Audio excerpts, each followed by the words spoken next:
nipende kushukuru Mungu kwa kuwepo hapa leo. Na kushukuru mama kwa ukaribisho ambao umepatia.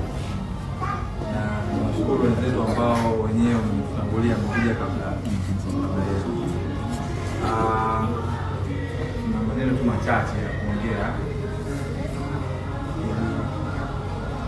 Sisi ni vijana ambao community ya watu ambao wana magari ya zamani ambao tunajiita wanaume wa namba 8.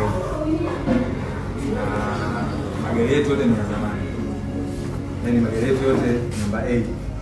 Sawa, na ukiangalia hapo nje kuna kwenye msafara wa mama na kenge wanakuwa. Kenge namba D na namba B hapo wachache, lakini mainly ni namba 8. Sasa tunakuwa na activity ya kila mtu. Tulikubaliana kwamba kwenye kila activity za mwisho wa mwezi lazima tutakuwa tunaenda tunapita at least kutoa sadaka kwa watoto au watu wenye uhitaji kutokana na mahitaji ya eneo ambalo. Sasa mwezi huu ratiba yetu ilikuwa ni kwenda Bagamoyo, na ikampendeza Mwenyezi Mungu kupita hapo kwa ajili ya kutoa sadaka na kuendelea tunajeza. Sasa nitamani watu wajitambulishe, lakini naona kama muda utakuwa.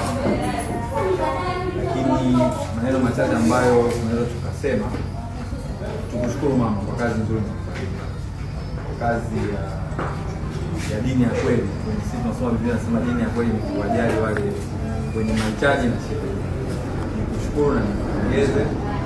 Na sisi kutambua hicho tunachokifanya, mchango unafanya. Ndio maana tumekuja leo kwa ajili ya kwanza kukutia moyo. Kabla hatujaleta ambacho tunakileta, ndio tupite kukutia moyo kwamba kazi unayofanya tunakifanya ni jambo jema, na sisi wengine tuna support na tunathamini mchango wako kwa watu.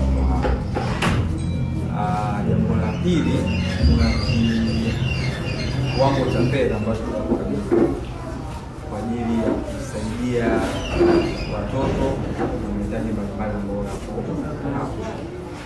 Hatujabeba vitu sisi, lakini tumebeba kiasi cha hela ambacho tutakwambia account tutakuwekea. Zaidi ya hayo, tunashukuru sana mama kwa ukaribisho. Mungu akubariki. Labda kama kuna mwingine kwenye familia na chochote cha kusema au kushukuru, at least watu wawili watatu watoe neno, alafu baada hapo fanya dua, kukaribisha bro utasema,